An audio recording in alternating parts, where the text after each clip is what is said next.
जय जगन्नाथ सांग मैंने केमती अच्छा श्रावण आउ गोटे सोमवार को समस्त को हार्दिक अभिनंदन।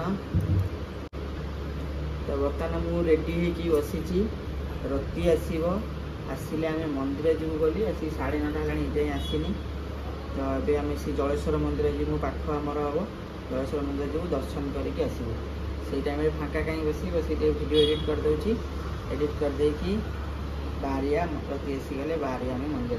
आज औषध खाऊँ कि ए गुगु बाबा औषध खाइब कि फाइनाली रति आमर एत लेट कला बाध्य कि मुझे पलि आसिक मार्केट उपर छिड़ाई सी आसूँ ट्रेन लाइन पाखे गला आसिले आम जी फाइनाली आम आसिक पहुँची जाए मंदिर।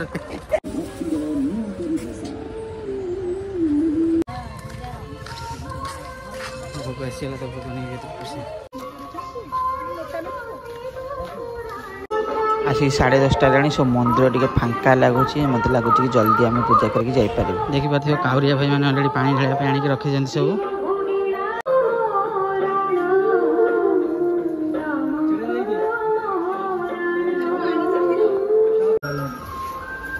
सब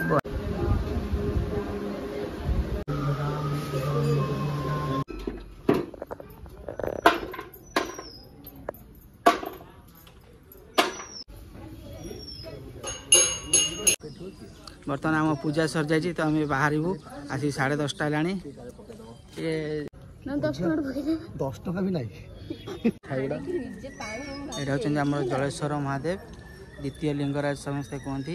आम आज 4 जन आसनु पूजा करूँ ता सहित ब्लॉग टे कर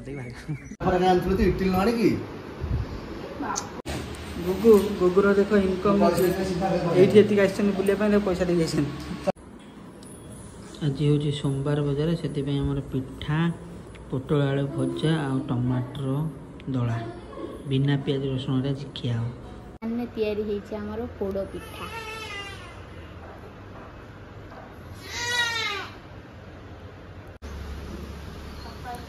सका वर्षा होता तो ये वर्षा बहुत जोर आरंभ होगा। मु बाहर थी मार्केट जीमी कहीं मो गाड़ी पछ टायरटा कौन हो पूरा बाहरी जाइए तो ताकू जाकि आइदर लीक हो कि कौन एयर पास हो जाए चेक करार था कि वर्षा बहुत जोर ढाला। वर्षा कमिले मार्केट जीवी आउ रति पाखक जी आ वी मार्ट भी जीवार प्लान था। देखा जाओ कौन हम वर्षा तो बहुत जोर स्टार्ट होगा।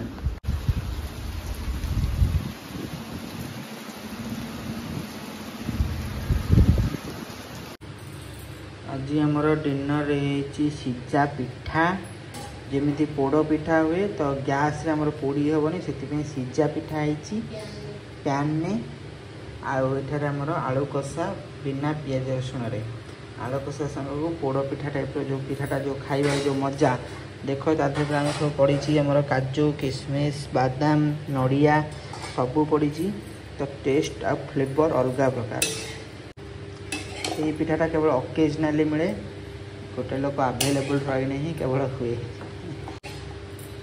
आई पिठाटा खाली मोर पसंद नुहे टोटाल आम घर लोकंकर आम घर पाखर जी पड़ोसी समस्त भी पसंद समस्त डिमांड आसे कि पिठाटा करके दवापाई। ये पिठाटार निर्माता होती ये छुआटार ता मम्मी।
बर्तमान आम पिठा कटा हो रेडी हो देखी पार्थ पूरा माने स्पंज टाइप पिठाटा एमती केक हुए से टाइप रो करिया प्रणाली भी बहुत सहज खूब शीघ्र यार रेसिपी वीडियोटा आम चैनल आसछि आपण माने सब्सक्राइब करके रखि थांतु वीडियोटी प्रथम देखिए।